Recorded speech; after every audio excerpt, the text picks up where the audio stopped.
Bonjour à tous et bienvenue sur Vivi Cuisine. Aujourd'hui, je suis très ravie de vous présenter une recette délicieuse et incontournable. Comment faire des langues de chat maison. Alors, les langues de chat sont des délicieux biscuits croquants et légers parfaits pour accompagner une tasse de thé. Et c'est une recette très simple et aussi qui nécessite très peu d'ingrédients. Donc, pour plus de détails, je vous prie de suivre la vidéo jusqu'à la fin.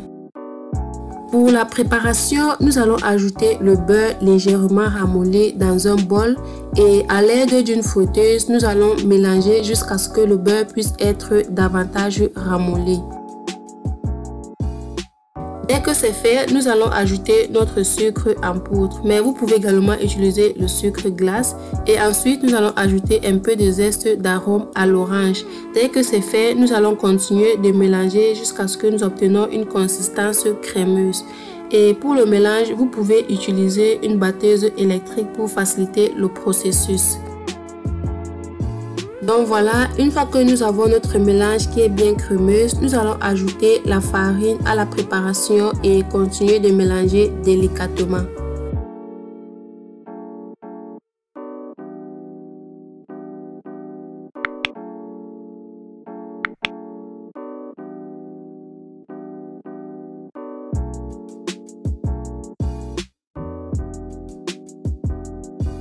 Une fois que nous avons bien mélangé, nous pouvons passer maintenant à l'étape suivante qui consiste à ajouter le blanc d'œuf dans notre mélange. Mais avant de l'ajouter, nous allons fouetter légèrement à l'aide d'une fourchette.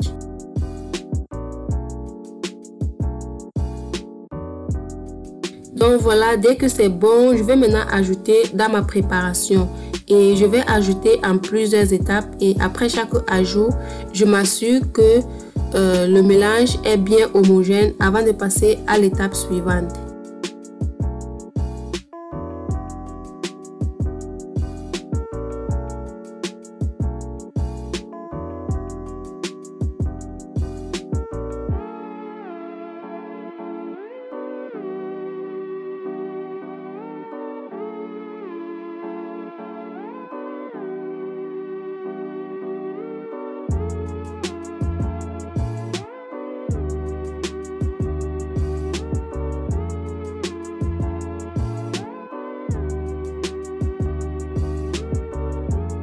Pour la suite, nous avons besoin d'une poche à douille dans laquelle nous allons verser notre pâte à l'intérieur.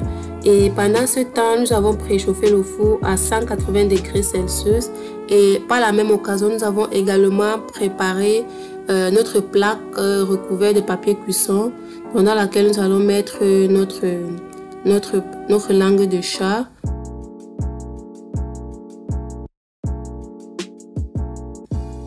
Une fois que nous avons rempli notre poche à douille, nous allons maintenant former les petits bâtonnets tout en les espaçant légèrement sur la plaque. Et puis nous allons les enfourrer et faire cuire pendant 10 à 15 minutes ou alors jusqu'à ce qu'ils soient légèrement dorés sur les bords. Et aussi, il faut surveiller attentivement la cuisson car nos langues de chat peuvent brûler rapidement. Et aussi, l'importance d'étaler nos langues de chat en les espaçant, c'est pour éviter qu'elles ne collent entre elles et permet aussi une cuisson uniforme. Donc voilà, étant donné que ma plaque est petite, je vais procéder à plusieurs étapes de cuisson jusqu'à épuisement de ma pâte. On se retrouve juste après la cuisson. Et voilà, nos langues de chat maison sont prêtes. Il est préférable de les manipuler quand ils sont encore chauds pour pouvoir leur donner les différentes formes. C'était tout pour aujourd'hui. J'espère que la recette vous a plu. Si c'est le cas, alors likez et partagez. Merci d'avoir regardé la vidéo. On se retrouve à très bientôt pour des nouvelles recettes sur Vivi Cuisine.